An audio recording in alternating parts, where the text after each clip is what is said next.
represents our nation's colors.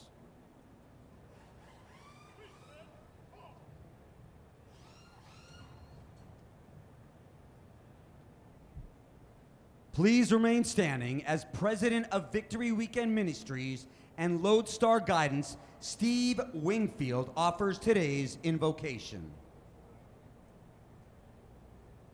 Thank you for Dover International Speedway, for all the staff and management here that make this race possible. I pray for each of the teams, each of the drivers. God, keep them safe, watch over us.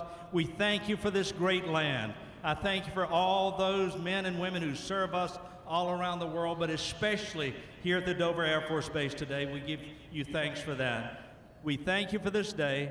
We pray that we will honor you in all that we do and say. In Jesus' name, amen. Here to perform our national anthem, CMA Nashville recording artist, Nikki Breyer. Oh, sing, can you see by the dawn's early light what so proudly we hailed at the twilight's last gleaming, whose broad stripes and bright stars through the perilous fight o'er the ramparts we watch were so gallantly streaming, and the rugged red glare, the bombs bursting in air, gave proof through the night that our flag was still there. Oh, say does that star-spangled banner yet wave for the land and of the free and the home of the brave.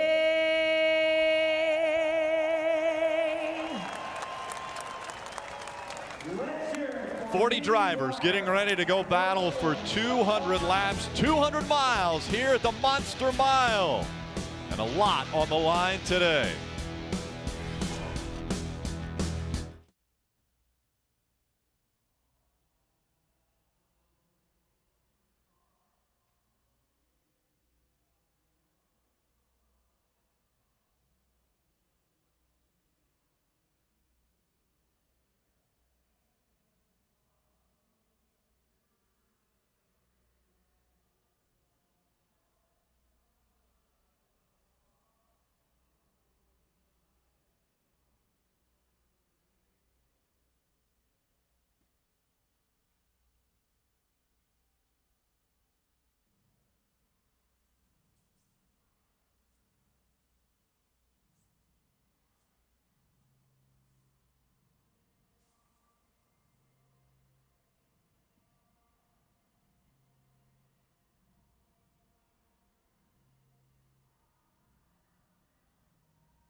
The scariest part of this year's playoffs is the level of competition. It's the regular season champion, Christopher Bell, a winner at Richmond, back-to-back. Being the underdog and climbing from the bottom on the playoff board, you have to claw and scrounge for every little bit. You have to be very selfish. You got to race every single position hard because every single point matters. These races are so challenging right now. There's so many great competitors. If you have a bad day, or if you have even the slightest hiccup, it's going to be absolutely catastrophic. You have to take every risk possible to win.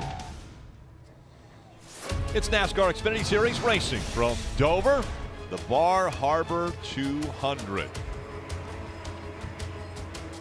And a congested pit road. Let's go down there and first start with Dave Burns. And Rick, Justin Allgaier has done everything right in 2018. He won 5 times. He was a regular season champion. He had 39 playoff points coming in. But today he needs a solid day if he's going to advance to the round of 8. Dylan? Well, and Dave, this is not the time to be struggling as a race team. That's the uphill battle that Ryan Reed and this 6-team bunch faces right now. The message from the crew chief, Phil Gould, is clear. They have to win, but they weren't very happy with their car in practice or in qualifying, so they've got to figure it out quickly. They start 20th today. Kelly. Ross Chastain and this 4 team are the ultimate underdog story. When the season started, they didn't even think they had a realistic chance of making the playoffs, and now they're just 200 laps from round 2. Ross has a 9-point cushion and what he calls his best car ever here at Dover to protect it with, Marty. Austin Cindric is 9 points below the cut line, Kelly, and you would never know he's nervous talking to the young man. Why? He tells me Dover is one of his favorite racetracks. He said, I know that we can win this race today. I also know we don't have to win this race today. Austin Cindric told me, I think things could get crazy. Hopefully we avoid all the chaos. The word chaos. Interesting that would come up at a racetrack that we use the word self-cleaning. It's called the Monster. Well, there's definitely going to be chaos. It's going to happen the second that the green flag flies. Before that happens, we need to fire the engine. So let's go back trackside for the command. Oh, it's about to go down in Dover. And now, for the most famous words in motorsports, please welcome President and Chief Executive Officer of Bar Harbor, Mike Cote. Drivers, start your engines! Go ahead and fire it up.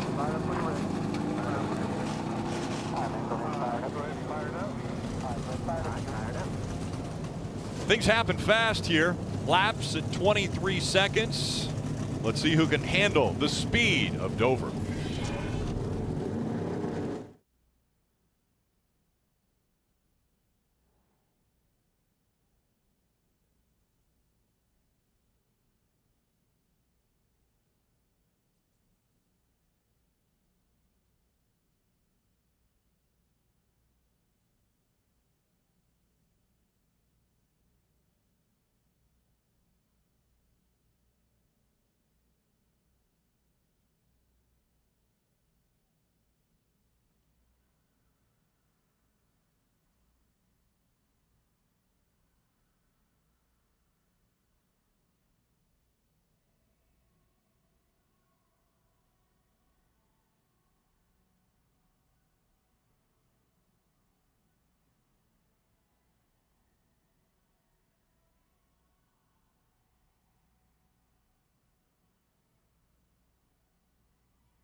NASCAR on NBCSN is brought to you by Ford. Going further so you can. Credit One Bank, the credit card perfect for everyday purchases. And by Hilton. Book at Hilton.com for the best perks and our price match guarantee. Drivers on the bubble. This is a series where names are made. Well, one of the best ways to make a name for yourself is go out and win a championship in the Xfinity Series. To win a championship, you've got to make it through 3 rounds. The drivers that are on the bubble now have to worry because of this being an elimination race. 4 of them will not have that shot at a championship after today's race. We look at the starting grid. It was set by the rule book, owner's points. Actually, because earlier today they were able to run only 1 round of qualifying. It was a little bit different than normal, but 1 round of qualifying. Daniel Hemrick won the pole. Christopher Bell will start in the 2nd position. We mentioned Daniel Hemrick. He will be a driver we'll be able to chat with on the radio as he works his way around the Monster Mile. And let's see if we can dial him up now. Hey, Daniel Spurgeon, NBCSN booth. Yeah, I got you there. Well, bud, you got your 4th career pole today. Can you get your first win? Time will tell, Jeff. I know everybody on this 21 South Bank Hotel and Casino Chevy has given me a great race car and a great opportunity to do just that. So we're going to find out. Proud of these guys, man. It's been fun to drive these race cars the last couple of months. And everybody knows their day's coming. Hopefully today. We talked all day during practice and qualifying how difficult this racetrack is. What do you think the most difficult part of the racetrack is? I think just managing it as a whole. I just see now all the black, and you can see how this helmet camera that I got here, how the tires are picking up the rubber as we speak. So it changes so much between restarts, lap 10, 15, 20 into a run. So keeping up that balance is going to be key. All right, thanks for letting us ride along. Good luck, bud. See, we're lucky enough to be riding along with Daniel. He's got the South Point Casino cam and everybody's favorite, the helmet cam. This will be some cool shots. And Christopher Bell starting alongside Daniel. We got the Toyota cam, got the side panner. It's gonna be cool. Just that camera can move all around. Starting in the 3rd position, the 7 of Justin Allgaier is going to have another helmet cam, 2 in the field today. And from what I saw in practice, this 7 perhaps could be the car to beat, this Chevrolet-provided camera. And back in row 10, Ryan Truex with the Leaf filter onboard camera. And this shot right here is going to give you talk about rubber going down on the racetrack and the color change. Can't get much closer, Rick. And what a feel that you get when you're on the bumper cam of that car. We talk about the elevation change that takes place. Well, before the green flag flies, let's go back to Dave. Rick, one thing to remember on today, after today's race, the points will be reset for the 8 drivers who make it through to the next round. And they get to keep the playoff points they've earned throughout the year. So don't forget today that the only things that matter to the 20 driver, Christopher Bell, are 7 things: a playoff point at the end of stage 1, playoff point at the end of stage 2, and 5 playoff points if he can win the race. Dylan? And that's exactly the same strategy for Brandon Jones, who's making his 100th start in the NASCAR Xfinity Series today. They want to maximize their day, get as many stage points as they can, put themselves in position at the end of this race to have a good day and capitalize on a day that has been building up to that point and has been a good one so far. Kelly? Well, in his quest to win the championship in his final season of Xfinity Series racing, Elliott Sadler and the 1 team have an 11-point cushion over the cut line, and they feel pretty comfortable about that position, especially considering, as Kevin Mendering told me, they have a very fast race car. He told me, in fact, Marty, we don't need to play this one too conservative. We just want to go out there and race as hard as we can. They start 6th.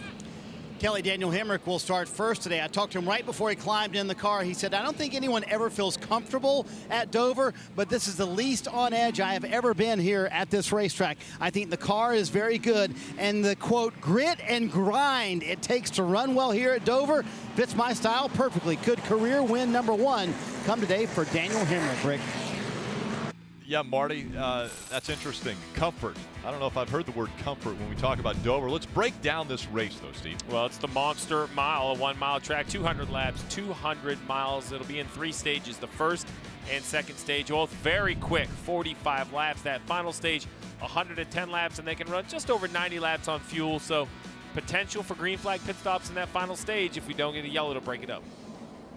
All right, let's tune into the 4-car. We can listen into their radio. Boys, everybody hold their head real high. We've accomplished things nobody else could do this year with this team.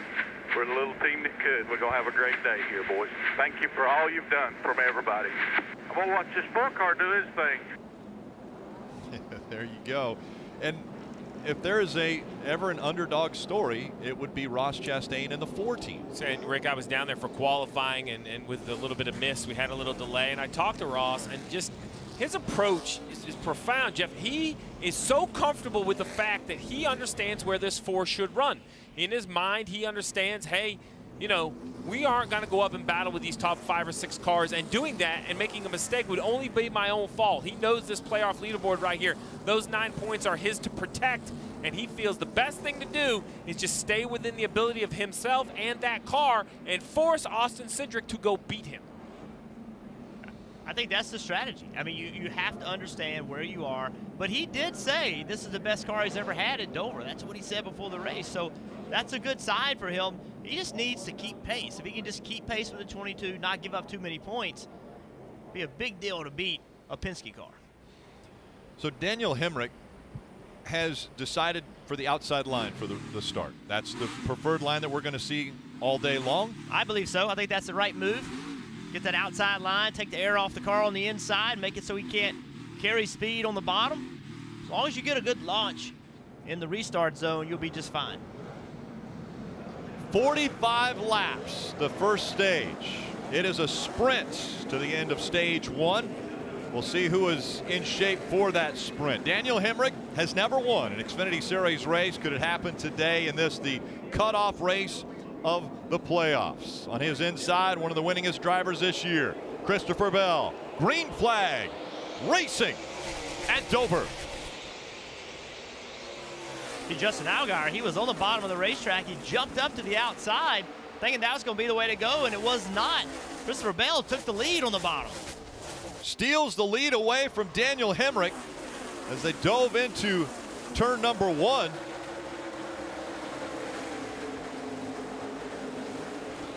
And now they're spread out. Oh, there's already contact with the wall right there. The 3, I believe it is.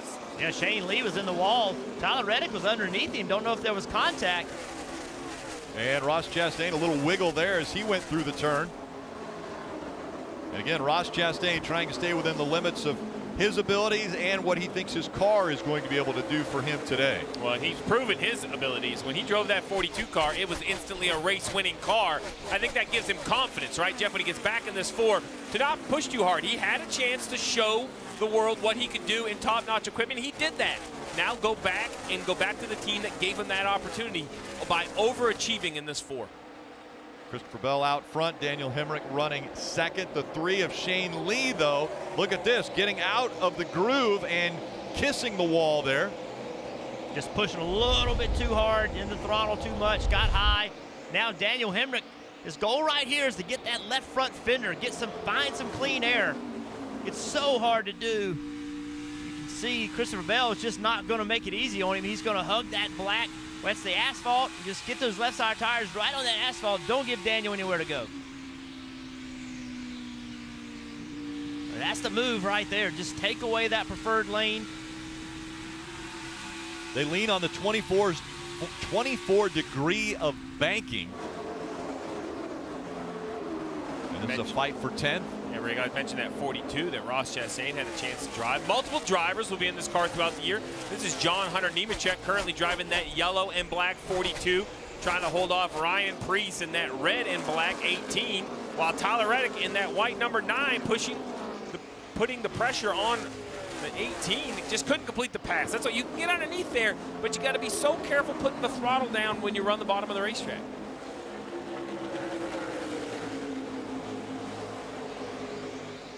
You see Ryan Preece in the 18 just in front of Tyler Reddick. We talk about underdog stories or or kind of come from behind win type of scenarios. Ryan Preece is going to be driving in the Cup Series next year. It's because he really gambled on himself. He decided that he only had a limited amount of money, and he was going to take an opportunity with Joe Gibbs Racing to get behind the wheel of their car for 2 to 3 races. He wanted to utilize that and show everyone what kind of talent he had. It paid off because he now will have a ride in the Monster Energy Cup Series next year. All right, Jeff, take us on board with Daniel Hemrick. How do you work on the guy? How do you make a pass here at Dover? Well, right there, you just saw Christopher Bell could not hold the bottom of the racetrack on corner exit. So that tells me his car is not handling as well. So what Hemrick's got to do is he's got to actually overslow just a little bit through the center to try to accelerate on exit by leaving on the very bottom. Use that as your advantage. So Christopher Bell, you can see right there, he's not on the bottom of the racetrack. That will give Hemrick a little bit of an opening to get some clean air, hopefully get some grip on the bottom and make a move. And that's exactly what his spotter, Brandon Lyons, is telling him. It's all about center exit. He keeps preaching it almost every lap. They can see that Bell, not quite as good there on the exit of the corners. That's where he wants Hemrick to pounce. And Marty, they told the 20 driver, Christopher Bell, the same thing. He's catching you on exit. You can do a little work there. Right now, they're right around the bottom of the racetrack, but I really think when tires age, I don't know if they'll go all the way to the wall right away, but I don't think it's going to be crazy to see a guy maybe 1.5 grooves off the bottom. Yeah, I agree, and I think what will happen is you'll catch some lap cars, some slower cars, be forced to go up there, and you'll be like, hey, there's some grip up here. I may as well stay. But right now, no one really wants to be the first one to go out there. And with these underpowered Xfinity cars versus the Cup cars, I think you're going to see that big diamond. What I mean is you're going to drive in the middle of the racetrack, go up the hill a little bit, get a turn, but then have that big, long, straight run off the bottom, try to carry that momentum to try to make a pass. We saw that shot right there. Daniel Hemrick, his car was loose on the exit of turn 4. So see right there how he's on the very bottom of the racetrack on corner exit where the 20's off just about, 2 feet. That's it. It's just barely off. Watch right here. Different driving styles. Hemrick on the bottom, the 20 on the top, catching some lap cars. Well, this that's going to change things. It was 3 car lengths. It's down to 1. Hemrick all over the back bumper now of Christopher Bell. It took him 11 laps to get into heavy traffic. So Hemrick went to the middle. He didn't go to the top. He went to the middle, and the car didn't stick. You saw the steering wheel input. You saw how much more he had to turn the wheel. That tells me his car just does not want to go there right now. So when he gets a chance, he's just going to go right back to the bottom of the racetrack. I don't know when that chance is going to happen, though, because look at all of the traffic that they're coming upon now. Out in front is Christopher Bell. He has about a 3-car length lead again over Daniel Hemrick, Allgaier, Brandon Jones, and Gallagher.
NASCAR Drive, that's your live race day companion.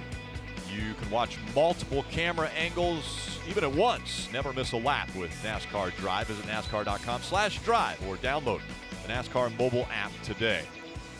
Still up front, it's Christopher Bell, and this is Daniel Hemrick's view of Christopher Bell. Hemrick running in the second spot. Running fourth right now is Brandon Jones in the 19. Yeah, Brandon Jones having a good day so far. Sat on the pole here in the spring, and Brandon is, I think, probably in a must-win situation based on where he is in points. So a lot of people could have problems, and he could be okay, but you know, when you're saying that, even though he's running fourth, he's still 7 points below the cut line. Yeah, I just think he has a lot of work to do, and I think, you know, things changed during the race. I just think with how far back they were, they need to think win. Like, they need to put themselves in position to win. And then if it works out where, you know, he can point himself in, great. But otherwise, you need to be thinking win. But he's doing a really good job, good speed. They had good speed here in the spring. It's not surprising to see him running well. And Jeff, this is a place that they're pretty happy about it being the cutoff racetrack because they run well here. He was on the pole here in the spring and having a good run so far. Felt like they were just 1 or 2 numbers off on their scale of where they wanted to be in practice, both on the tight and loose side. Pretty quiet right now for them. Just feel like they need a 10th or so to be a little bit better and keep up with that 20 and 21 car. Jeff, I like your idea of a must-win approach, but I will say running fourth, if he can finish fourth at the end of the stage at 23 laps, that kind of takes a little bit of that lead away of some of these guys, which, you know, doesn't change the approach, but it kind of starts giving you a little bit of hope. If someone does have trouble in the middle of the race, those points that can't take back away, Rick, you've already scored those points. There's Ross Chastain chasing after Tyler Reddick. Again, Chastain, the driver of the number 4 at the start of the race. He was currently in the 8th position, but now as they're running on the track, he's fallen below that cut line. Kelly. Yeah, showing 2 points below that cut line now, and as we've talked about, he says this is the best car that they've ever had here at Dover, the result of just countless hours by this crew putting work into this car. Ross told me he felt like he could run somewhere around the 10th position. Right now he's up 2 spots from the start. He's up to 13th right now, but he knows he just really needs to manage this race, and you heard the emotion from his crew chief at the start of this race. He almost came to tear, Gary Cogswell, and he was talking to me about the effort of this team to get into the playoffs and now be on the brink of making it to the second round. He told me if they can do it, it would be indescribable. And I want to explain the playoff points on the left of the screen because those are a projection from this point forward. Now remember, there are stage points that they receive for stage 1 and stage 2, and then the final race points. Well, where they're running now is projecting that that's where they would finish stage 1, finish stage 2, and finish the race. So that is why the 4 is currently down below the line, because they're not receiving any stage points. And drivers like Brandon Jones, they are receiving stage points right now. They are getting those from Austin Cindric as well. Drivers that would normally be below Ross Chastain when they came in, they are already factoring that they could get those stage points at both stage 1, stage 2, and at the end of the race. I love this view here down in the lower bumper of Ryan Truex in this 11. Oh, just touches the apron. You want to talk about Dover? The high banks, the concrete, the monster mile. This gives you the perfect view, Jeff. The lap around here as he drops 3 stories down into turn 1. You can see the rear suspension of this 4 car. Watch that tail of the 4. When it lands, it squishes down to the ground. And now on the straightaway, it'll pop up.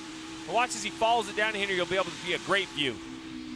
And Ryan Truex told me he absolutely loves this track. It's his home track here at Dover, and he told me he's just always felt comfortable here, even though it is such a high-speed and challenging place to race. He told me that this is absolutely the track he'd want to be at, where he has to make up some ground. He told me, we've got nothing to lose. I've got to be aggressive.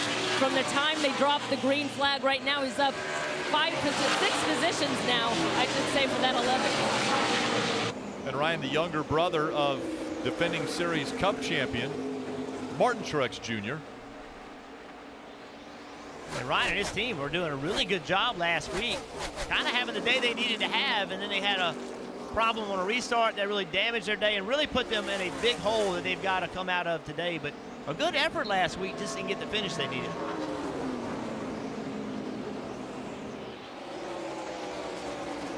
And there's the 22 of Austin Cindric. Marty. Rick doing exactly what he needs to do so far. Started 8th, hanging in that 8th spot for Austin Cindric. This is a race team that has had so much success this year, but Austin is a rookie driver. He's bounced around between a couple of cars. He'll be in this 22 for the rest of the season. But Steve, it's an interesting dynamic with Brian Wilson, the crew chief, clearly telling Austin, there's no pressure on you. Listen, I know we come in below the cut line. Don't feel the pressure yourself. Do what this team is capable of, finish in the top 10, and I feel confident that we'll advance. So Wilson doing a very good job of coaching a very young driver. Yeah, 20-year-old Austin Cindric. It's more than about shocks, springs, and aerodynamics. As a crew chief, you also have to be a leader, set the tone. I like that approach. It's already difficult to be a 20-year-old professional race car driver. Don't put more pressure on your driver. Try to take it off. The highest line being taken by the race leader, Christopher Bell, out front at Dover.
The lead now 1.2 seconds for Christopher Bell, and we mentioned things happen fast here. Just 5 laps away from the end of stage 1. And again, at the end of each stage, the top 10 drivers will each get stage points. Those are extremely important. You see how at the end of stage 1 and stage 2, the points are awarded first through 10th, 10 points down to 1.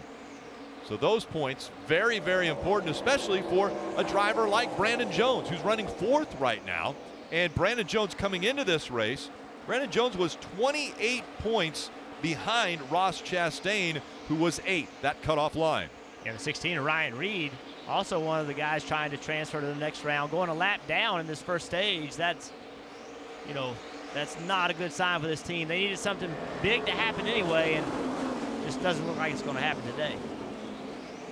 Under 4 laps now, 3 laps to go. You see Brandon Jones, a little bit of pressure. And these guys watched the race last week from the Roval, and they know how 1 point can matter. So Brandon Jones has got to do all he can to keep these guys behind him, because if one guy gets underneath him, it might be 2 or 3. Look at them all stacked up behind him. That's Spencer Gallagher in the 23, not currently in the playoffs. But if he does take that position away from Brandon Jones, that's a point that he's literally taking away from Brandon Jones in his quest to advance into the second round. There's the gap between 1 and 2 as they come up on 1 lap to go. Christopher Bell, a sizable lead over Daniel Hemrick right now. And 1 more to go in stage 1 for C. Bell, the rookie. You see the rookie stripe on the back bumper. A rookie that has performed like a veteran this year. 5 wins already on the season.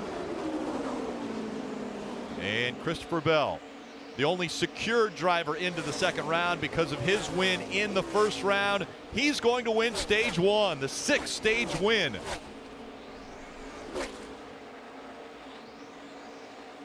Brandon Jones trying to hold off Spencer Gallagher. He will. Gallagher finishing in 5th in stage 1 as they continue to populate all the way down. Austin Cindric getting those playoff points, or the stage points, excuse me. But Christopher Bell wins stage number 1 here at the Monster Mile, showing his dominance as why he thinks he's going to be the 2018 champion of the Xfinity Series.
All the action of NASCAR on NBC with the NBC Sports app. You can get closer with alternate camera angles, driver stats, track information. You get it anytime, anywhere at your fingertips. The NBC Sports app. Dave?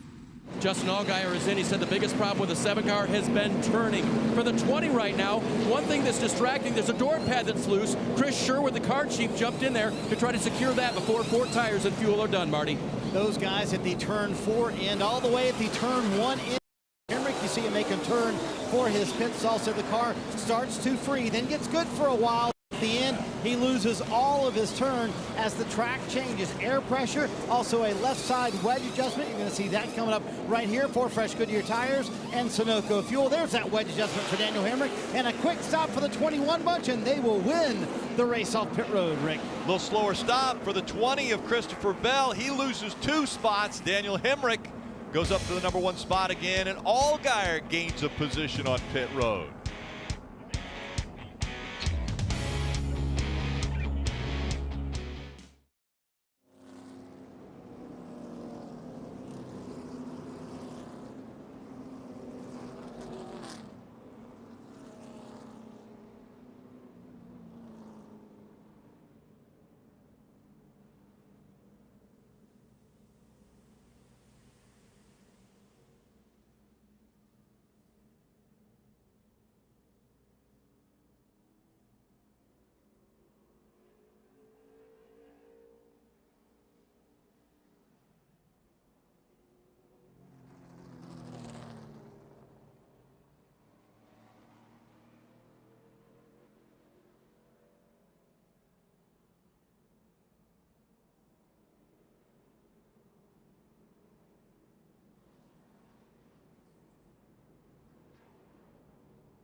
stage one complete in the Xfinity Series race at Dover. Christopher Bell was getting it done on the track, but Daniel Hemrick getting it done in the pits. And the pits, you were saying, Dale Jr., a place where you can really maximize some opportunity. Yeah, these stages are so short.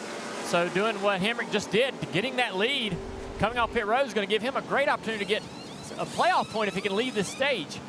This is what you don't want to happen. Yeah. With the rules these days, the uncontrolled tires, how that can be interpreted by NASCAR is it seems to be different every week. So you don't want to put that in their hands to make a judgment call. It could put a guy like Brandon Jones to the back. Yeah, here you see Christopher Bell. But yeah, especially for Brandon Jones because he's doing everything right now on the racetrack.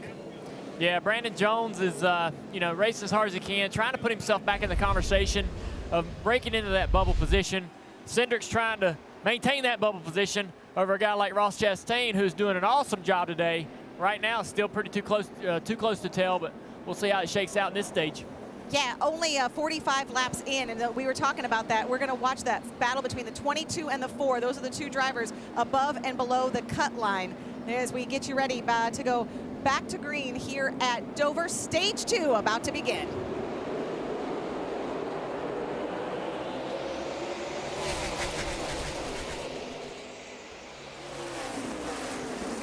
And Daniel Hemrick, he's going to have to start thinking about a different line because that's where he started the race and got beat at the start of the race. And now on the restart, he gets beat now by Justin Allgaier. I thought it was the right thing to do at the start of the race. It didn't work out. Then I thought, well, this time maybe the track's a little more rubbered up. It'll be okay on the outside, and he got beaten again. So two starts rather, and giving up the lead both times. Now Christopher Bell, he's trying to fight back what he lost on pit road. We saw that pit stop from Brandon Jones. He lost a ton. That was huge for him. Could have been worse, though, Jeff. That could have been a penalty for an uncontrolled tire if that tire would have bounced away on the right-hand side as he goes up the racetrack and loses 2 more.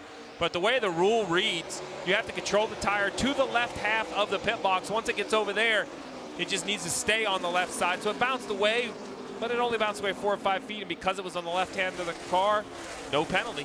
Fortunate break. Think if it had bounced off pit wall and went back across pit road, he would have been all the way at the back. But all the way back to 15th. I mean, they were running 4th, now all the way back to 15th. That's a lot of ground to make up. Ryan Reed is the first of the playoff drivers that's outside of the lead lap cars. He's currently running 20th, but a lap down. 19 cars on the lead lap. Back there in 15th is Brandon Jones. Ryan Truex running in 13th. Ross Chastain is 12th, maintaining that spot that he said he had to, anywhere from 10th to 15th. So I'm going to take a shot at Jeff here because he says it every week, but it's for good reason. Restarts, Jeff. You've got to get those spots on restarts because as we see Chastain right there underneath Tift, not a lot of room. We got a little nervous there. Truex follows him through. Just not a lot of movement after the restart. Everyone settles in, and they're just so protective of that bottom lane. Yeah, that's so important. Ross Chastain, aggressive move on the 2 of Matt Tift. Drove underneath him off turn 4, and then they almost got together getting into 1. Well, why is that important? Look at the left side of your screen, right? Matt Tift. Right there. Only +4 currently as they run because he's outside of that stage. Hey, Steve, you just radioed in no rear grip. I guess not, right? Well, welcome to Dover. I've seen that before. Just you make no changes sometimes. Because of the vertical loading here, any tire variation from set to set, Jeff, could be a huge difference. This is a place that Goodyear always seems to get the blame. It's not any different than any other racetrack as far as the tires they bring. Just with all that vertical load, any sort of variation is multiplied for the driver. Yeah, the speed here on this size racetrack, when the car drives a little bad, it's a lot on lap time. It's just if it's loose, the driver can't hustle. He can't lean on the car the way he needs to, and it's just no way to make lap time here loose to the middle of the corner. Practice yesterday, Justin Allgaier was extremely strong, and he's showing that once again today. At the start of this race, the start of the second stage, he's jumped out front, now trying to check out on Daniel Hemrick. Did this in the first race here at Dover earlier this year, where he ended up winning stage 2 and the race. He's trying to do that again. Dave. And Rick, in winning that race, he started his string of wins in the 2018 series. Remember, he's won 5 times, but he hadn't won on the season until they won here. His crew chief, Jason Burdett, told me, yep, this year's been good. We seem to run well where we're supposed to and win. We seem to, struggle maybe where we struggle. So we can just keep doing that. We'll get through this round this afternoon, Marty. Dave, we've seen a start and a restart in today's race. Both times, Daniel Hemrick lost the lead. After he lost the lead the last time, he said second gear just won't go. They're thinking maybe something might be wrong. It's hard to shift out of second gear, but he said we might be in trouble on restarts all day long. Just won't go in second gear for that 21 car. Running second, chasing after Justin Allgaier, a self-proclaimed perfectionist. He's a graphics and design specialist, but he wants to make sure everything's just right, like running up front here at Dover.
Sunday Night Football, yes, it's the Lone Star State Showdown. The Cowboys will take on the Texans. Football night in America, 7 p.m. Eastern, kickoff 8:20 p.m. That's tomorrow night, only on NBC. Who do you got in that one, guys? Cowboys, Texans, preference? And no offense, but I can never root for the Cowboys, so I'm going Texans. Yeah, whoever the Cowboys are playing, I'm a fan underdog, of that underdog team. look? Mr. Jimmy up here is a big Cowboys fan, so I cheer against him out of principle. Ooh, big wiggle there out of Justin Allgaier. It's been a hard few years for Jimmy. I think 30 years maybe. We mentioned restarts, and Marty touched upon it as far as Daniel Hemrick and the struggles that he has had. Let's take a look at the 2 starts that he's had so far in this race. We heard a conversation, and Marty said he was complaining about the restarts and how it was in second gear, but it looks like it launches okay, but when he gets to the corner on the outside, he just can't make the car stick, Steve. Yeah, I mean, I'm with you. It's okay out of the zone. It's just he can't attack turn 1 like I think he needs to. And there's no surprise that they're complaining about the gear ratios. Dover is a very interesting track. Let's listen to the RPM here.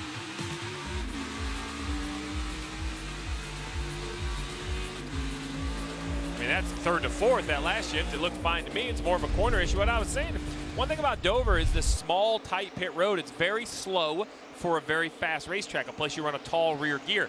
So it's one of those tracks, Jeff, where pit road speed sounds to be pretty easy. Here, it was always a challenge whether you ran second or first gear, and then that trickles down and affects your restart ratios.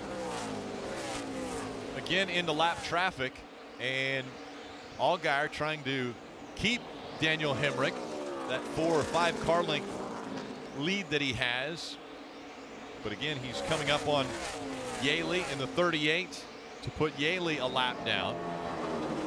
Ryan Sieg got the free pass from the end of stage 1, and he'll be the next one that this 7 will get to. Hey, Steve, now's the time to jump on Justin Allgaier. He just reported in, man, oh man, I can't keep the right rear under me, sideways, no rear grip, and I'm plowing tight. Steve, I guess clean air isn't always the answer, is it?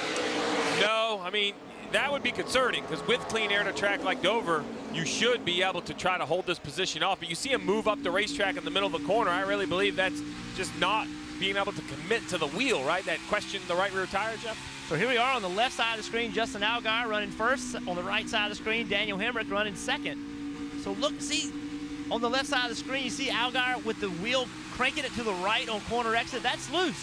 You can see the run coming from Daniel Hemrick. He's able to just tug on his wheel. Puts a little bit of left wheel to it. Not really turning back to the right. Watch this right here. Allgaier to the right, big time. Hemrick took the air right off the spoiler. Hemrick's got the advantage. Hemrick trying to take the lead back away. On the inside of the track, he will. Hemrick out front at Dover. If you can't just lay wheel to it through the corner, just turn the wheel to the left, be able to accelerate. That means you're not having the rear grip you need. And as I said earlier, you'd love to race a car loose here because it's easy on the right front tire, but you can't carry enough speed if you are too loose, and that's what we see right now with Allgaier. He just does not have rear grip. Allgaier drops back to second now. Christopher Bell running third after a poor pit stop. Spencer Gallagher still holds on to the fourth spot. Then it's Cole Custer in fifth. Cindric, Sadler, Preece, John Hunter Nemechek, and Tyler Reddick are the top 10. And points on the side. Those are playoff contenders. And right now, Ross Chastain outside of the playoff picture. Matt Tifft has moved up into that 8th spot. You just mentioned Ross Chastain in the 11th position, just outside those stage points. He is working the middle of the racetrack, trying to run down the 9 of Tyler Reddick. Jeff, we talk about moving around. Well, look at this right here. Ross Chastain doesn't even try to go to the bottom. Up the hill, gets the car turned, gives him a big run off the corner. Lap time wise, I think he's gaining a little bit on the 9, Kelly.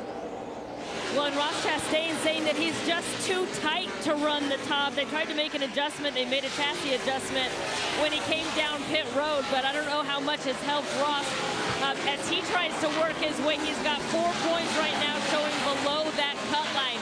Behind him, you'll find the 11 of Ryan Truex, another driver trying to make something happen. He's up a couple of spots since the restart, but as he tries to chase down that 4 car, here's what his team observes.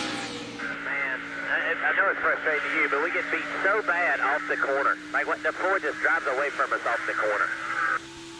So it's off the corner there to start this race. Ryan Truex was just saying that he didn't have any right rear grip, and he also said he got really loose as rubber built up on the track. Thanks, Kelly. And Christopher Bell has led 47 laps, Allgaier 23, and now Daniel Hemrick 9 laps up front as we go NASCAR nonstop.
You're watching Xfinity Series racing from Dover, the Bar Harbor 200, and a huge pass by the 4 of Ross Chastain. You saw it on NASCAR Nonstop as he got by Tyler Reddick. That puts Ross Chastain now into the top 10, which means stage points. That's what he's looking for. He's now 2 points below the cutoff line. Think of Austin Cindric. He's currently running 6th. He ran well, ran 8th in the first stage, so he's scoring points in each stage, yet he can't shake this 4 car. Ross Chastain right there. And the car in front of Ross Chastain, he's too far out there to get him, but John Hunter Nemechek driving that 42 that Ross Chastain won his race in, led so many laps. That 2's in his windshield trying to run him down. Not enough time to get there, but that's got to be a good feeling to be driving this 4 car and running right behind a Ganassi car. And pit road is closed. 2 laps to go as Austin Cindric currently running in the 6th spot. Marty? And it looks right now like he will finish in that 6th position. He might be able to get 5th, but running out of time with just 2 to go. That would be 8 stage points. Remember, he came in 9 below the cut line. They have preached to him all weekend long. Stage points, stage points, stage points. He'll get 8 in these first 2 stages if he hangs on. That's big. Very big. Cindric coming in was 9 points behind Ross Chastain. And again, these stage points add up, giving him a great opportunity. Nice work, bud. Nice work. To advance into the 2nd round. But stage 2 winner, Daniel Hemrick, gaining a playoff point as well as 10 points for this race. Again, the 4 with the lowest amount of points at the end of this race are eliminated from the playoffs. And normally I wouldn't say this with Tyler Reddick, who ended up 11th. I know that isn't good, but this is a driver that has been seemingly overdriving and making mistakes. I was impressed that he didn't fight the 4. Let him go, you know, keep his car in one piece, battle to the finish. And that's what Daniel Hemrick was able to do. He lost the lead on the restart, was able to battle back, get by Justin Allgaier, and went on to win stage 2. Final stage coming up.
NASCAR on NBCSN is brought to you by Arby's. Arby's, we have the meats. Credit One Bank, the official credit card of NASCAR. And by Toyota. Let's go places. Dave. Stage points for both the red 7 of Justin Allgaier and the black and white 20 of Christopher Bell. For Bell, fired tight, just too loose now. Justin Allgaier, no front grip, Marty. One very large playoff point for Daniel Hemrick. He said his car is too tight on exit. He can't move up the track like he would like. You see that right side wedge adjustment for that team. He said he also can't get back to the gas as the track rubbers up. But he told Danny Stockman, we've cut all of our issues in half. Just give me a little bit more of what we had last time. Also some tape on the grill and another fantastic stop by the 21 team. They'll easily this time win the race off pit road. Interesting though, Spencer Gallagher, Cole Custer making up some ground. They're able to get off of pit road before Allgaier. Hemrick though leading at Dover.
Some developing news since we left you before the commercial break. Dale Jr., I know you wanted to talk about Daniel Hemrick, but not for these reasons. Yeah, Daniel Hemrick has been busted speeding on pit road, so he's going to have to go to the back. This guy's been doing an incredible job today, gaining a lot of stage points and also a playoff point.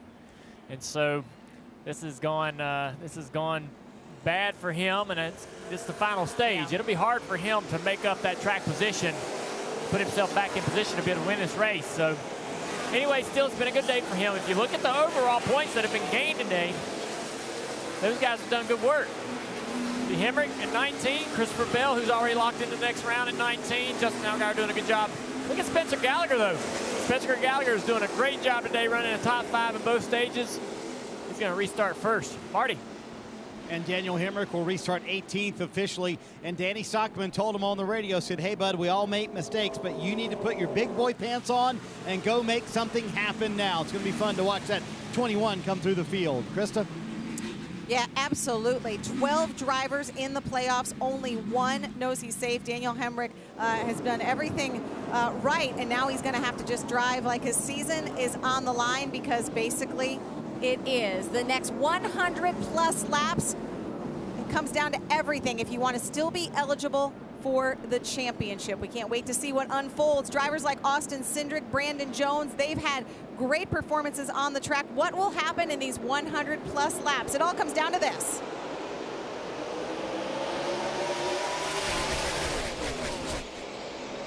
Race leader Spencer Gallagher took the outside line. It has not worked out for the race leader at all yet, because Cole Custer was on the inside. He took the lead on the restart. I hope some crew chiefs, since the spotters are taking score, because that's 0 for 3 on the outside. So as Christopher Bell, he's redefining the outside. One other piece of good news for the 21, even though he got that speeding penalty, even though he wasn't locked in based upon a win, he has now clinched a spot in the second round because of points. The points that he was able to gain through the first 2 stages and the point lead he had over the cut line coming into this race, he's now safe to move on. You should get on the radio and tell him, because it might make the pain a little bit less of what's ahead of him, as he's currently 19th working through traffic. How about Spencer Gallagher racing? Having a great day. He's running the top 5 all day. Doing a really good job. Allgaier just got by him for second. Allgaier's trying to run Cole Custer down. Cole Custer still looking for that first win this season.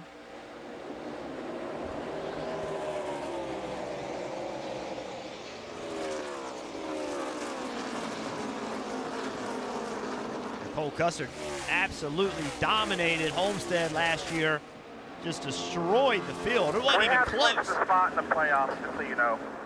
There you go. Thank That was you. Danny's. I don't want to tell him yet, but that's good news. That's Danny Stockman. Yeah, that's Danny Stockman talking to Brandon Lyons, the spotter and the crew chief talking.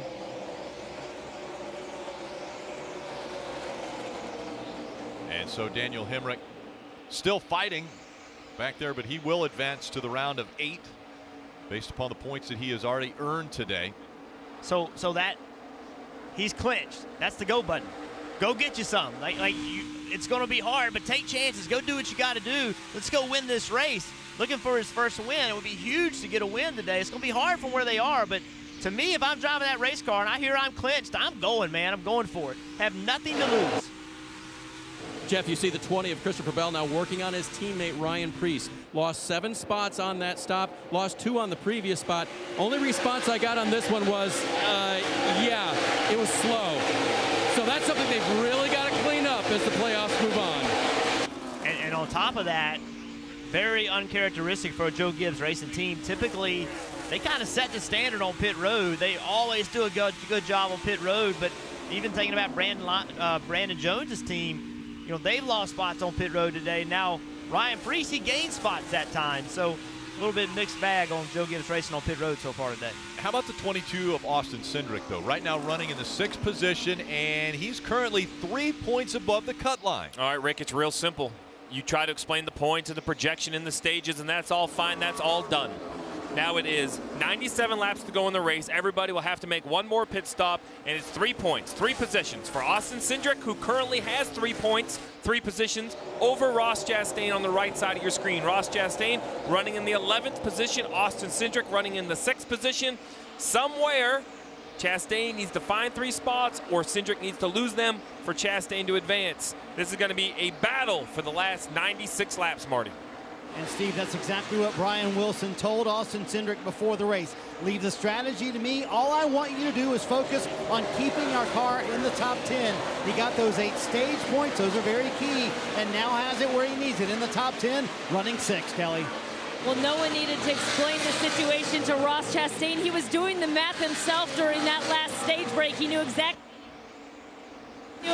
how many stage points Austin Cindric had collected. He knew how many points he trailed them by, and he had a discussion with his crew chief about strategy moving forward. He said, if we can't beat these guys straight up, maybe we need to try going opposite strategy of them. So, Steve, how much opportunity is there for varying strategies in this final stage? Well, the longer we run, the opportunities dwindle. The reason I say that is because most everyone is inside their fuel window at this point. So a caution, people are going to pit. You can't stay on the racetrack. And then it really comes down to, will there be any more yellows? They have tires to put on if the yellows come, but it's all when the cautions fall. You have to have cautions for strategy to work. And you think about the 4 of Ross Chastain, those 3 points. I only bring this up because we saw the tiebreaker last week with 3 cars. He ran 2nd at Richmond. So that's a pretty good tiebreaker. So really, if he can just get to tied, 0 straight up with the 22 or the 2, he feels really good about that run at Richmond. Dave. On the left, you see the 7 car of Justin Allgaier in 4th position as they run. They discuss their position in the championship after the stage end. Points-wise, how are we doing right here? We doing okay? Yeah, we're doing good. I know we just got 16 points, and everybody that we're racing got less than that, so I feel good about that. So remember, starting 11 to the good, better than everybody else so far, 16 on us. They're in a better position, but there's still 91 laps to go.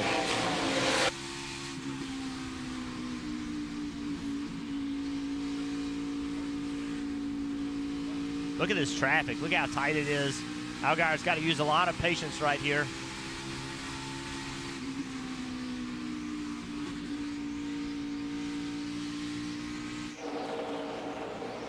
And Brandon Jones in the 19, Daniel Hemrick in the 21. These two now fighting for the 14th spot. So Daniel Hemrick was leading this race, had a penalty. He now is driven up to 14th, but he still is a solid half a track behind. So that's the problem. His track position and all these cars he's got to go through, he's going to have a caution. He's going to have some stuff happen for him to get himself back in position to win this race. Jeff, no reaction at all on the radio from Daniel Hemrick once Danny Stockman told him that they were locked into the round of 8, and he certainly has made his way up through the field very quickly here. The car's been very good. The biggest problem for the 21, the longer they run, the tighter they get. So trying to sort of pounce on the early part of this run, get as many spots as he can, work his way back towards the top 10. But yeah, he's going to need a caution if he wants to fight for the win today. And so many times he's been close. He was running up front, actually won the second stage, but then speeding on pit road has put him back in the pack. Out front, it's Cole Custer looking for career win number 2.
Get NASCAR coverage when you're on the go with NASCAR Mobile. It's the official app of NASCAR. It puts race coverage, live in-car cameras right at your fingertips. Search NASCAR in your app store or visit NASCAR.com/mobile.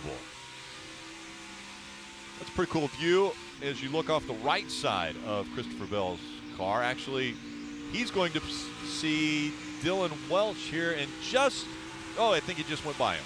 Dylan? Yeah, he sure did. We saw him drive right by us right when you were talking about that, Brett.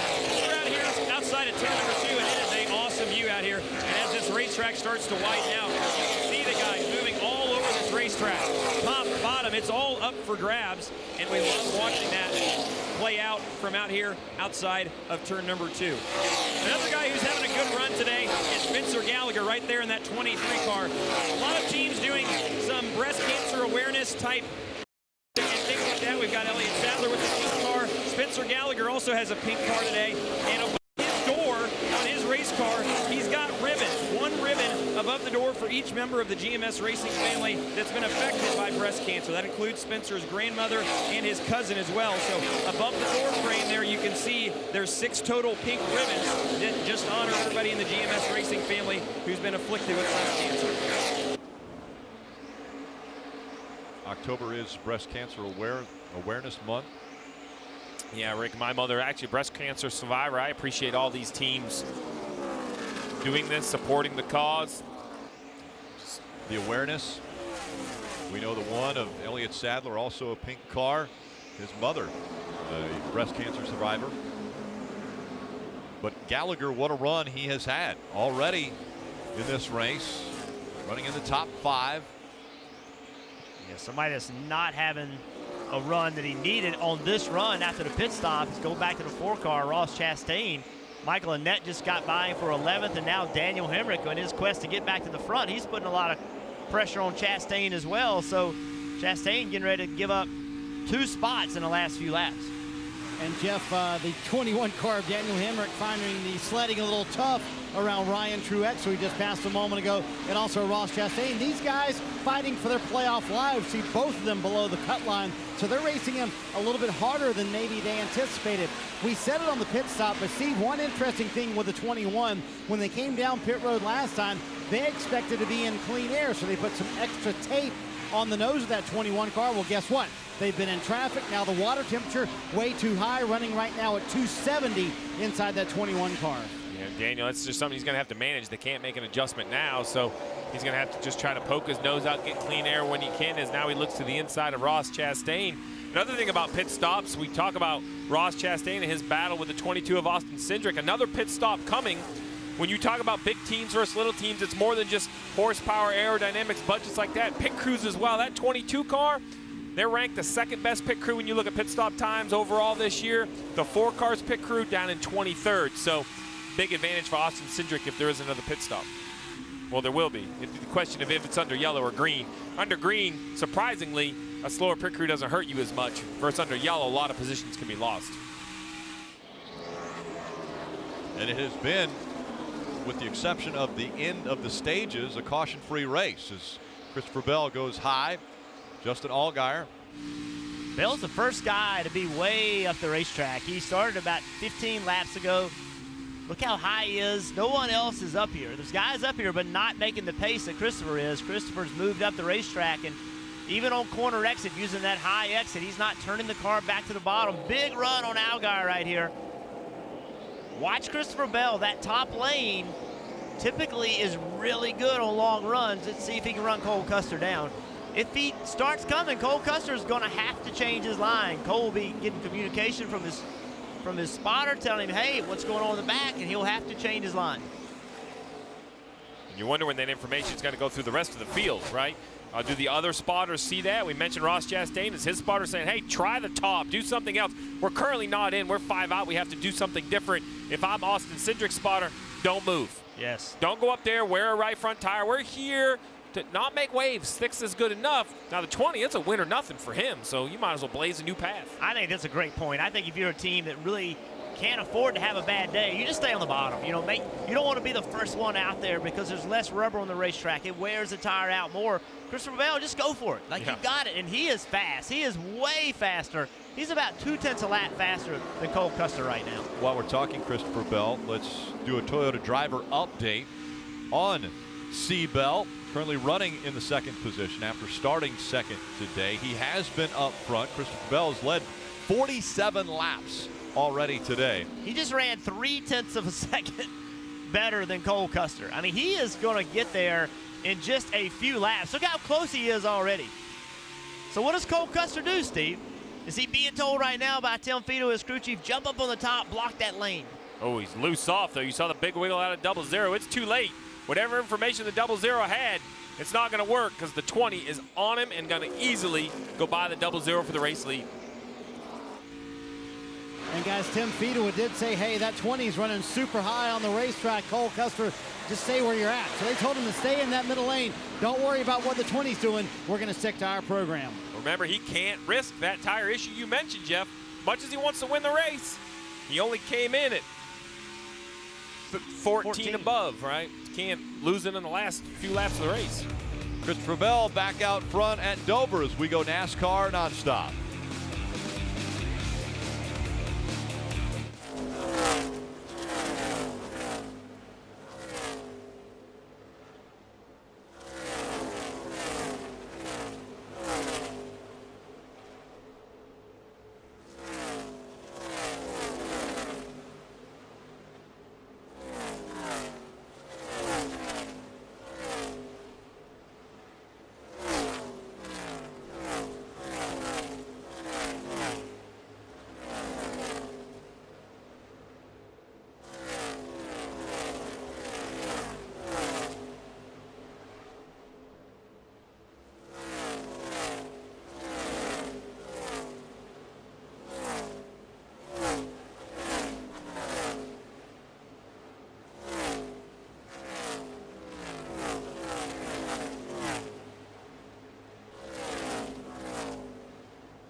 This week, Wednesday Night Hockey is a Stanley Cup final rematch. The Vegas Golden Knights face Alex Ovechkin and the Washington Capitals. That's Wednesday night, 8 p.m. Eastern on NBCSN. And let's get a few updates on all the playoff drivers. We start with Dave.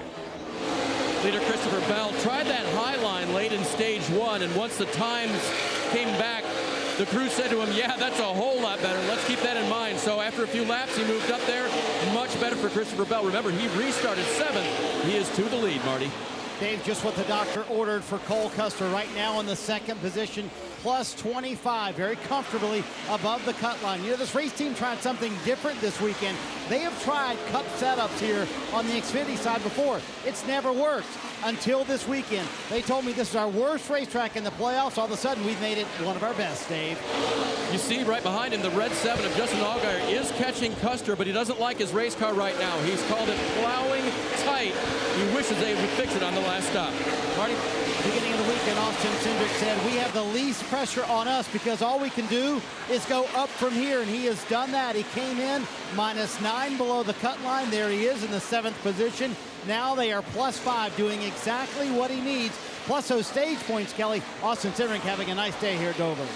Elliott Sadler in the pink #1, also running a scheme in honor of Breast Cancer Awareness Month. He said it's his favorite scheme to run of the year. He does it in honor of his mom, who's an 11-year breast cancer survivor. He said it would be so special to get this car into victory lane. But this car, this team really has not been able to find the handling on this car. He's been lacking rear grip primarily throughout the day. Behind him, you're going to see the 9 of Tyler Reddick. This is another team that really didn't get the handling or setup they really wanted during practice. But crew chief Dave Ellens told me their plan for today was really just to go out there and race the race that they're capable of. They just needed to have a clean, smooth day to advance to the next round. Right now, 15 points above the cutoff line. And some nice and nifty moves for Daniel Hemrick up through the field. He has made his way into the top 10 for Hemrick, getting around Matt Tiff just a moment ago. And they have told him to be very patient, one spot at a time. Danny Stockman told me, we've been racing loose as a race team. Obviously, an announcement last week that he'll be moving to the Cup Series. Since then, Daniel feeling a little bit freer inside the race car. That has helped this race team, Dave. Matt Tiff is a little bit loose, but that's in the rear of the race car. He radioed that in about 13 laps ago, but they gave him some positive news. They said, we are +8, that's what it was at the time, to the cutoff. So just keep doing what you're doing. Car is a lot better than it was at the beginning of the race. Kelly? Well, Ross Chastain has lost a couple of spots in this stage. His car has just been a little bit too tight throughout the entire race, really. Well, as crew chief Gary Cogswell told me, he feels like he's got one of the smartest, if not the smartest, race car driver out there. He said he knows exactly what he needs to do to give themselves a chance to advance in the playoffs, though right now they've got 4 points still to make up for the 4 team. And right behind him is Brandon Jones, whose day started off well with a 4th place finish in that opening stage, but after that slow first pit stop, it's dropped them back to about the 14th or 15th range, which is where they run right now. They have not been able to recover from that. The car just way too tight in traffic, and they've been stuck back there since the end of stage 1. Kelly? Ryan Truex in the 11 car was really hard on himself last week after making a mistake at the Roval that caused some damage to their car, and they just couldn't overcome it. But he told me today he felt a lot better after he watched the Cup guys do much of the same last Sunday. Their plan today, hey, we've got nothing to lose. They know they had a big points haul to make up today, but this team also struggling to find the right grip on the race car, running 15th right now, Dylan. And another driver who is not having the day they needed to have is Ryan Reed. They have just been loose all afternoon long, loose on entry, loose exit, but tight in the center. They are just struggling. Ryan is not happy, and again, that's not the day they needed. They needed to win, and right now they're not in any condition to do that, Rick. Again, Ryan Reed is a lap down, running in the 18th position, the furthest back. And when you look at the playoff points and where they run, Ryan Reed 31 points behind the cutoff line. Christopher Bell won already in round 1, looking for his 2nd win of round 1 as we go NASCAR nonstop.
And Christopher Bell continuing to lead here at Dover.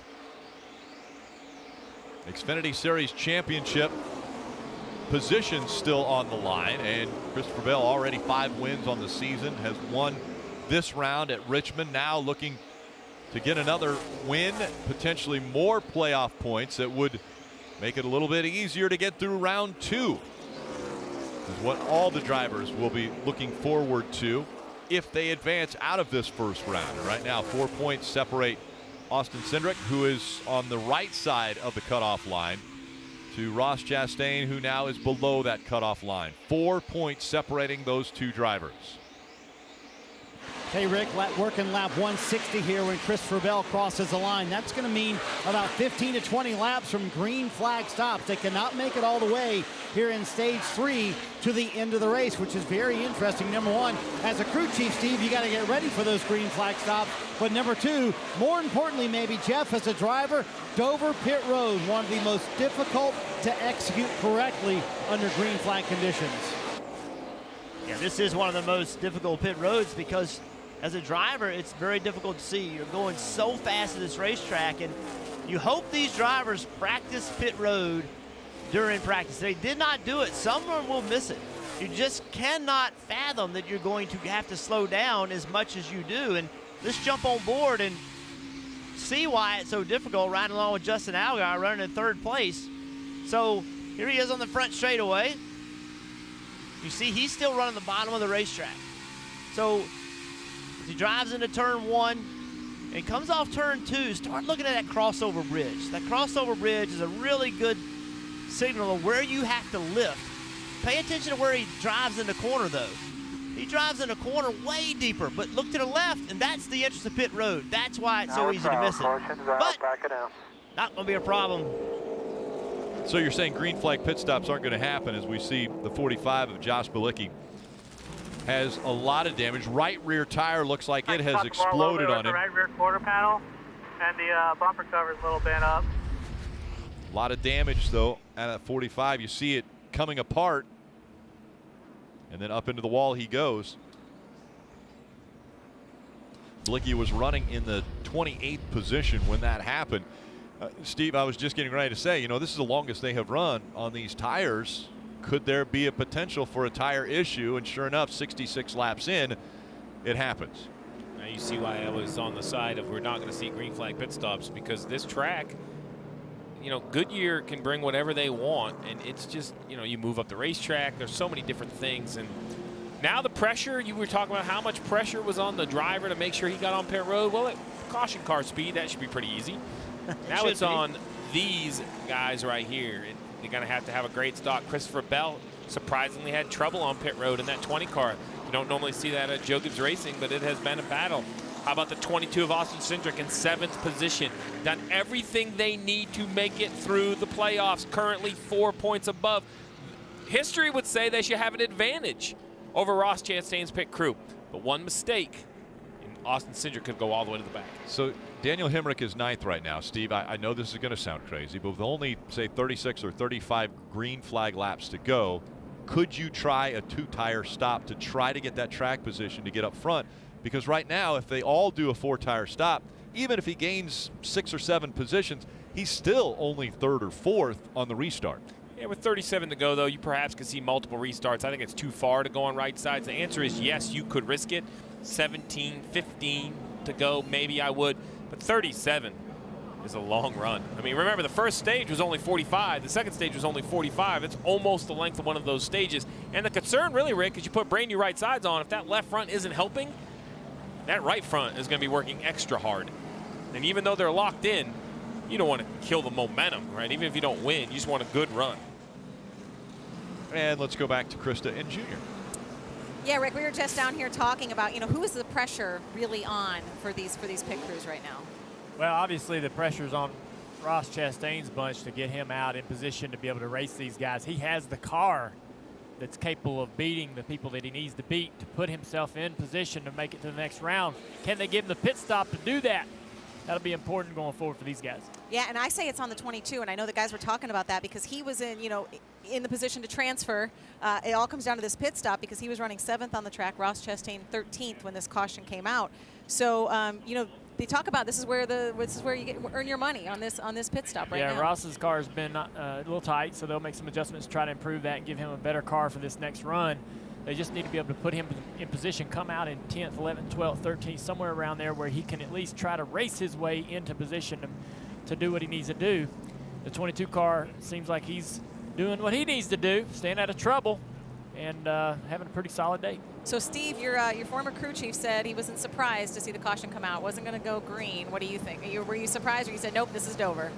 I was, I wasn't expecting it to go all the way green. There's just, with the tire wear, I was not surprised at all to see Josh Bilicki with a right rear tire issue and a tire come apart like that. They're just running high on the racetrack. It just wears the tire out, and we haven't been able to see a lot of long runs here today to understand really what these tires are doing. So there you go. I think all the Cup guys are seeing that. The Xfinity guys are seeing that now. 65 laps in, you have to start thinking about what you're going to do as far as pitting and coming to get tires around that point. Are you having a good time up here? I am. It's fun. It's a great perspective from the pit box to be able to see the race. We have a lot of tools up here with the monitors and the lap times and everything, and the points as they run. And I get to listen to Steve and the guys up in the booth and see what they're doing. I know you chime in every now and then. You're just like, you're giving them some.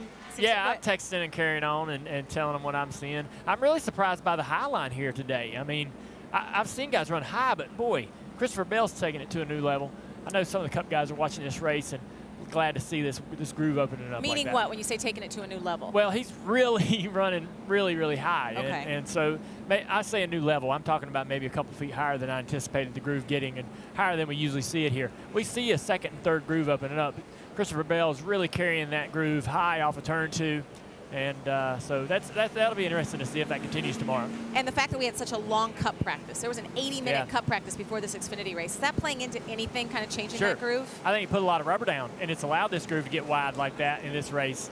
So that was great for those guys in the Cup Series to have that lengthy practice, to be able to really widen that groove up in practice. It's transferred and continued to widen out in this Xfinity race. But you see that bottom groove getting cleaned up right now. Those guys slow down under caution and take that rubber back up. It's basically a green track down there on the bottom again. And the cars kind of changed so much from stop to stop and caution to green flag and so forth because of that. All right, as we get ready for pit stops, let's send it back upstairs. Rick, Steve, Jeff, Junior's going to continue to text you, I'm sure. Yeah, we got a little a bat phone too that we've been able to talk back and forth with. So we always appreciate that input from him. And the big pit stops right here about to happen. The field coming to you, Dave. Rick, just to make sure his team understood, third place Justin Allgaier told them the right rear feels like it has 1,000 pounds of air in it. So they'll make an air pressure adjustment, give him 4 fresh Goodyear tires and Sunoco fuel, Marty. Cole Custer will work his way to his pits all day. They said do not get greedy on pit road. They busted the 21 last time, so very cautious here on pit road for that 00 car. He said, I need more center turn, but you cannot hurt my exit. So they're going to make some changes with air pressure here to that 00 car. Meanwhile, Austin Cindric comes in running 7th, doing exactly what he needs, above the cut line, right where he needs to be, cleanly into his stall for him. He said, we have really good fire-off speed, but I need a little more long-run speed. So Brian Wilson making the call for an air pressure adjustment on that 22 car. We'll see if that first stall pays off for him. There you go, a team taking 2 tires. Brandon Jones plus 13 on pit road, Rick. Brandon Jones is going to try it, a 2-tire stop. We'll see if it works out for him. Ross Chastain on the other end had one of their worst stops.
It's Xfinity Series Racing. It's the Bar Harbor 200. Only 30 laps to go in this elimination race. And we mentioned that the 4 had a bad pit stop. Well, it got worse. He was caught for speeding also. And the biggest problem with that is his penalty is to the tail end of the longest line, which means he's not going to line up behind all the guys that he needs to try to pass to get some positions. He's going to have a lot of work to do to get through the lap cars before he can ever be racing for position. Dylan. And some big strategy being played here by Brandon Jones, this 19 team. Take a listen to what he and crew chief Chris Gabehart discussed on the radio. I told you it might not be pretty, but I'd give you a shot at this thing.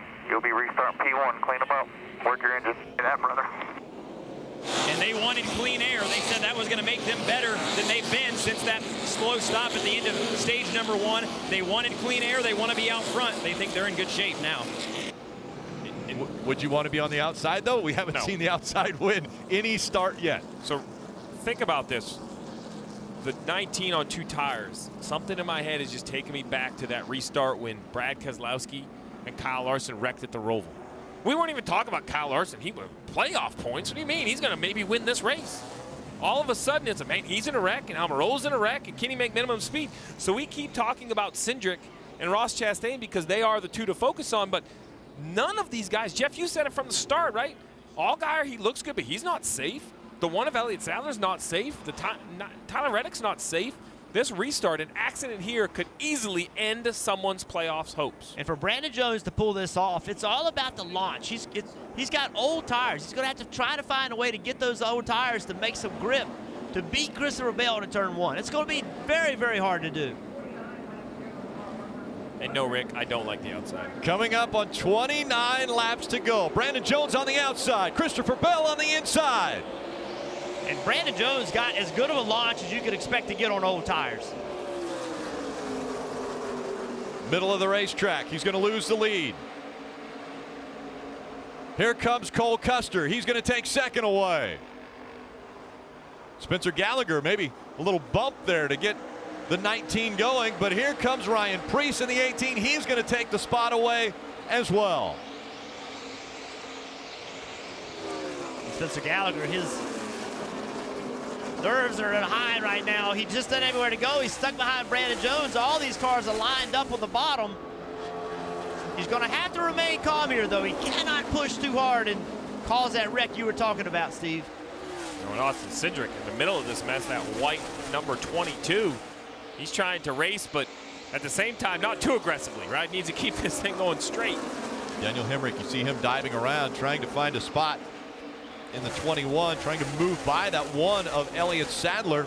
Again, Elliott Sadler in the 1, we mentioned he's not safe. Elliott Sadler currently just 16 points above the cut line, and he needs to get a good finish here if he wants to advance and hopefully have a shot at winning his first championship in the Xfinity Series in his last season. And you can see the 1 car. He lifted early getting into turn 1. John overdrove the entry, and that gave that spot to the 1 car. And that's a relief right there. That's what he needed. He did not like the 21 right up underneath him while he was underneath the 42. Now he's in a much, much safer position. 6 points separate the 2 and the 4. That means the 2 has to come back or the 4 has to advance those 6 positions to change hands. Currently out of the playoff picture will be the 4, the 19, the 11, and the 16. 25 laps to go. And Ross Chastain has passed all of the lap down cars. He's now to the back of cars that are going to count for points as he squeezes up in front of the 39. The 2 of Matt Tifft right in front of him. That's a point. And it'd be a 2-point swing right there because he would take a spot away from Tifft and gain 1 on himself. So that'd be 4 then that would separate the 2. Oh, the old double bonus. Yes. Yes. And they've been keeping the 2 driver, Matt Tifft, very aware of where the points are as he tries to work by cars to gain points. He knows that drivers around him are trying to take them away. And I think Ross Chastain understands his position, which is, you know what? It's just pressure. Even if I can't do anything else, pressure, pressure, pressure. Force these drivers to beat him. And this is a difficult pass, driving underneath the 60 of Briscoe. Your car gets really loose. Chastain making him loose with the rear bumper. Oh! Up the racetrack, he catches the 60. Into the wall he goes. Caution comes out. Hold your line here. Hold your line. Stay straight. An aggressive move by a driver who's trying to continue his playoff hopes. Chase Briscoe in that 60, he won the most recent race, won at the Charlotte Roval. He got into the wall. The caution came out. That means restart. Matt Tifft. So Tifft needs to be cool here. here. He cannot lose his cool. I know he's upset, and I'd be upset too at Ross Chastain, but he's going to have to keep his cool here. Don't damage your car under caution. Just be cool here, man. You're going to get a restart. Get him back then. Right side looks fine. Looks like it'll pop back out. The letters are off the tires. Take another look at what just happened. See the contact. The 2 was in a difficult spot. He was underneath the 60. He didn't have the air on the car. Chastain drove in there, made contact, moved the 2 out of the way. You see right here, it's an aggressive driver from Chastain, but there's a price to pay for that. And now the 2 car is starting behind you. So if the 2 car needs to move you, you just gave him a proficient slip. Hey man, I drove you like that. That means you can drive me the same way. That's the way I view it.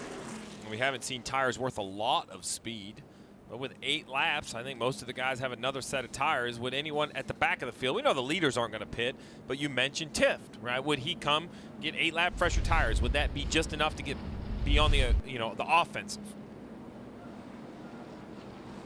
That's going to be the question. We'll answer it on the other side of the break. Will anyone take a chance and come to pit road before this next restart?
Xfinity Series, they'll move on to the round of 8 in their playoffs. That's 2 weeks from today at Kansas on NBCSN. So 12 drivers fighting right now for the 8 spots that will be the start of round 2 for the Xfinity Series in Kansas. But tomorrow, it's the start of round 2 for the Monster Energy Cup Series. And the countdown to green gets us started at 1:30.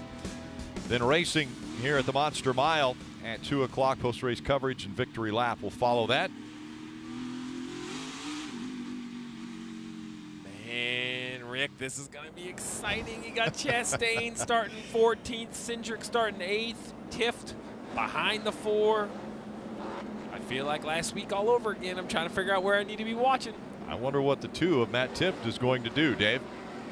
Well, there may have been some contact earlier from Tifft. Listen to his radio. Yeah, I didn't touch him that hard. What an idiot. Okay, so the way we run right now with that 4 in front of you and you right there, we are still 4 points to the good, okay? If he goes up there and starts passing cars, we got to do the same, buddy.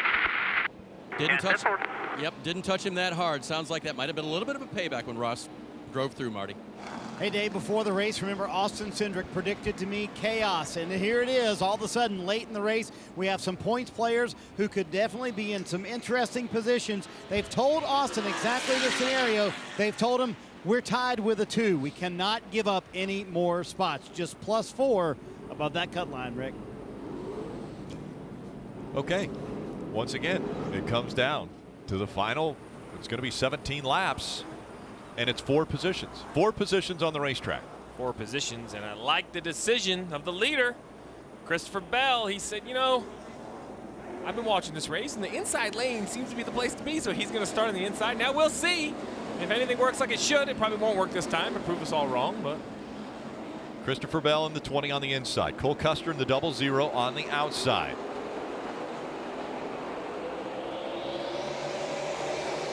This outside lane probably is going to move. Remember that 19 car, he's on 2 tires. Ross Chastain in the 4, went high.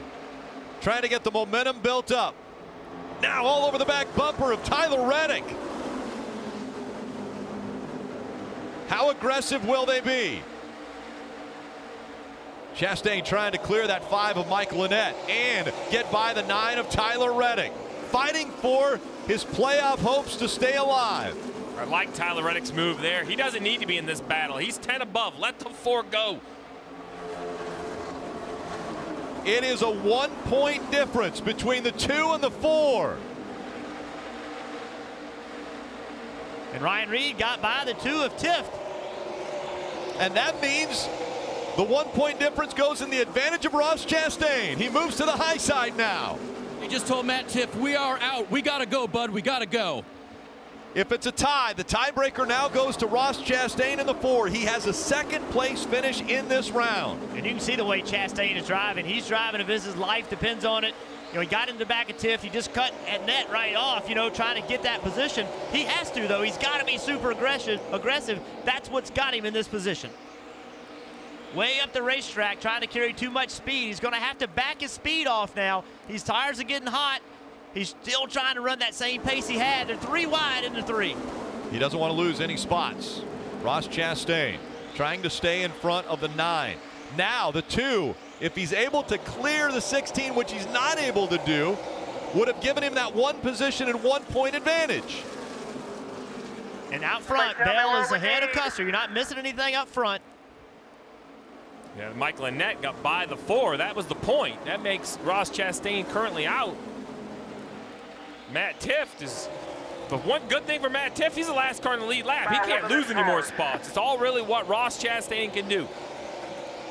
If Ross Chastain, if Ross gets 1 more spot and is in a tie with the 2, the 2 got in the back of the 16 off of 2. And with that, he gets by Ryan Reed. That is 1 position, so there's 2 points now. You see right here, Tiff got a big run in the middle of the corner, got into the back of the 16, moved him out of the way. Things are getting rough. Oh, yes. Playoff hopes. Actually, he didn't touch him. Just got right up to the back bumper, but didn't touch him. Now, coming up on 10 laps to go. And Jeff, as you mentioned, Chastain seemed to be maybe a little aggressive, but now he's settled in. And as he settles in, he has run Mike Lynette back down. Currently 0.3 of a second behind him. Elliott Sadler in front of him. So a little overdriving, gathering himself, making that final charge, 10 to go. Again, Ross Chastain will have the tiebreaker because that would be his 2nd place finish at Richmond. It's the best finish of the round between the 2 that are tied. Here's Tift underneath his teammate. Going to take that spot. Gets another spot, another point. Takes it away from Shane Lee. Matt Tift's patience here. I'm impressed with the patience. I didn't know if that was going to work, but his patience has turned out to be the smartest thing he could do. Well, Ross Chastain has done it. He said, I can't follow in line. I'm going to move up. He runs the top of the racetrack. Big run on the 5 of Michael Lynette. If this will work a couple corners in a row, there are 4 positions in front of Chastain. Can he put together some of the best laps of his career? That's what he's going to need to get by these cars. Didn't work as well in 1 and 2. Yeah, and if he can make it work, it's going to put a lot of pressure on Tiff because Tiff's not really behind anybody. He's pretty far back, the 9-car Reddick. See how far back he is? He's got a ton of work to do to get to anybody else to pass, where Chastain has a lot of spots right in front. Yeah, currently up front, Christopher Bell leads Cole Custer by a 1/2 second. Not much of a change there. All eyes right now, Ross Chastain. And what can he do? He has to pass 3 cars. Saw a car making its way into the garage. I liked it better when he was running the top of 3 and 4. He just can't seem to make any ground on the bottom. I like the bottom of 1 and 2, the top of 3 and 4. 6 laps to go.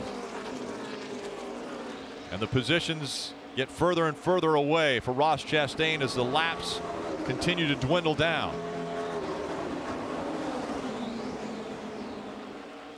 You see the 19 car, he's getting a lot of pressure from Hemrick, but how about that 19 car on 2 tires? He's hung in there pretty well, still in 6th place. Doing a wonderful job, and I think Cindric right here needs to ask himself, does he want to get into battle with a 21? No. Currently 3 to the good.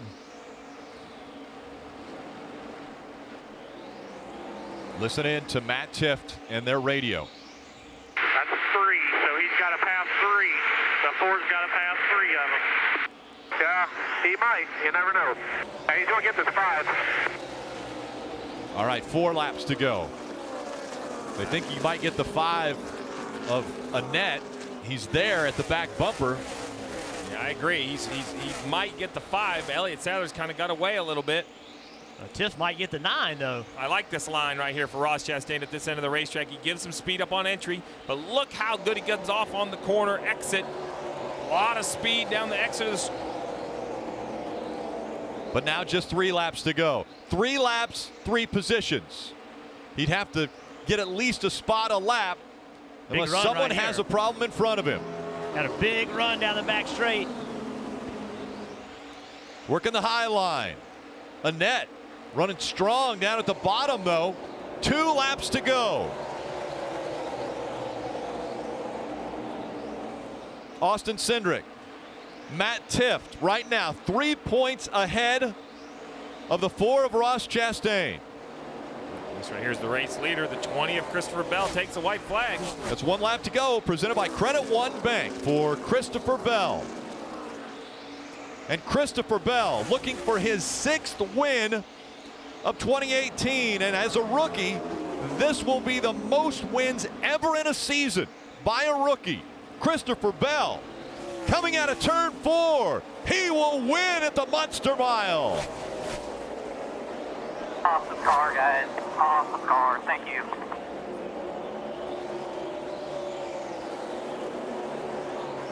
And the playoff picture will end for Ross Chastain.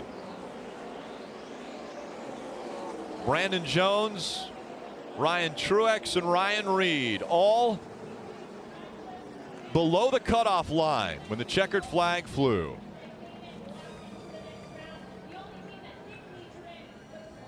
What a rookie season Christopher Bell has put together. It's a historic season for Christopher Bell, the most wins by a rookie in the Xfinity Series. Some good names on that list. Greg Biffle, Kyle Busch. Kyle Busch, the winningest ever driver in the Xfinity Series, closing in on 100 wins. And Christopher Bell looking for another championship. Not in the Xfinity Series. He's got one in the Truck Series now. Wanting to add his name in the Xfinity Series column as far as champion. As he burns it down up against the wall.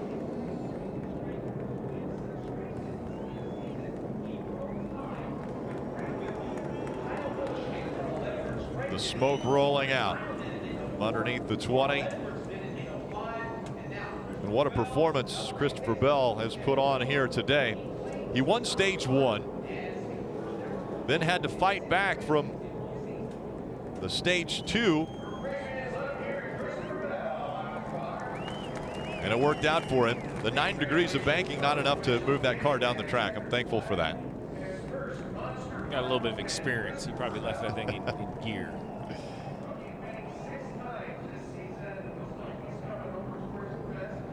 And Christopher Bell has always been a generous one, and he's going to give the checkered flag away as well. And a young fan waving that checkered flag now. Kelly. And surely Christopher Bell has just made another new young fan. What a performance today. winning stage 1. You guys look dominant. Didn't make it easy on yourselves. 6 wins now, your rookie season. That's more than guys like Kyle Busch put up in their rookie year. What's it like to join a list like that?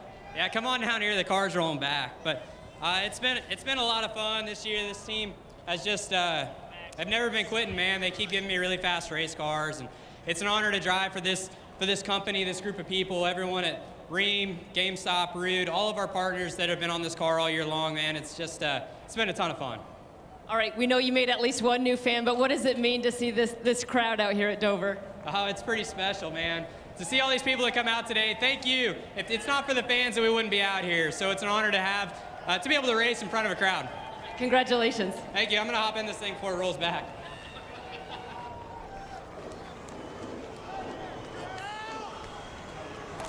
Because he has to get to victory lane. That's what he's worried about, making it that direction. Now, look at the playoff leaderboard.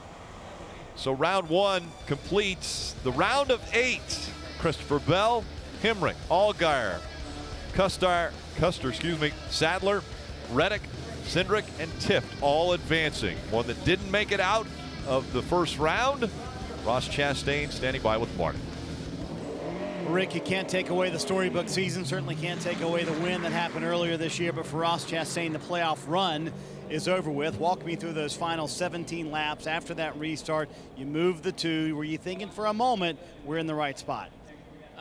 Well, it's too many mistakes on my part, first of all. I sped on pit road there, just trying to roll up to those guys and be the best we could, and so I got us behind, and then just playing catch up from there. And you know, we had the car, looking at it now to do it. I was just trying to go by those guys, so he ran into me after we stopped down there for lug nut check, but I'm not sorry at all. This is awesome. This 4-car and what we've done with JD Motorsports and Chip Ganassi Racing to help me get here. You know, running that car a couple times there by DC Solar is awesome, and I don't apologize for what I do on the racetrack. I bring my friends with me, and our user Melon Chevy was fast enough to do it, so it's racing, man. It's awesome. We were in the heart of it. We did our job, you know, coming here, and we got a lot to be proud about. Who would have thought it? This race team, this small race team, made it to the round of 12. Dylan, they nearly made it to the round of 8. Well, and the guy that just beat him for that spot is Matt Tift. You can breathe, sigh of relief. Take us through, I mean, what is it like when you are in that position and you are trying to go get every single position you can? How intense is that behind the wheel?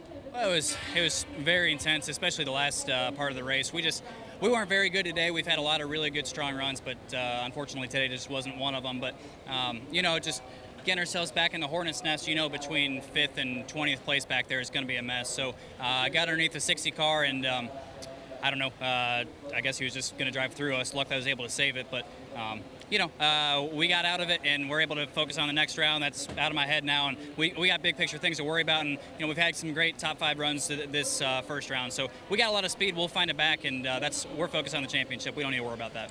The bumper tap on the 4-car coming back in, what was that about? Yeah, foot slipped off the clutch and tapped. Might even mean anything, honestly. But you know, like I said, we got bigger things to worry about. If we didn't make it, I might be a little more upset. But we made it through, and we did what we need to do. So we'll get better. He's on to the next round by 3 points. Matt Tift continues to race on, guys. Christopher Bell, the 23-year-old from Norman, Oklahoma, gains his 6th win of the season.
Victory Lane at the Monster Mile belongs to Christopher Bell and the 20 team from Joe Gibbs Racing.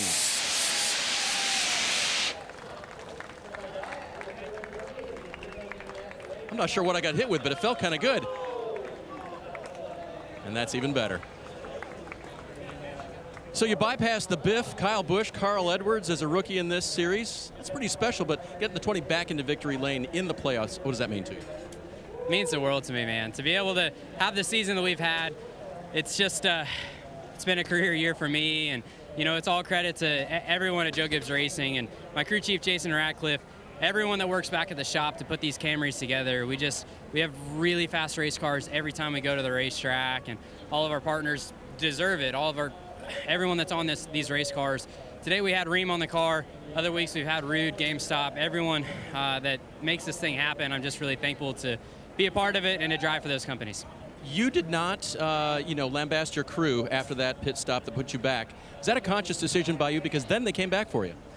Man, we're all in this together, and I've sped down pit road before. I've butchered restarts, and they don't yell at me, so it's not my job to yell at them. They know, and they came back rebounded better than ever. Team Sport, Christopher Bell's team is in victory lane, Kelly. Well, it's a top 10 finish for Ryan Truex, but unfortunately your playoff run comes to an end. You guys come up just a little bit short, but reflect on what this run has meant for you and this team.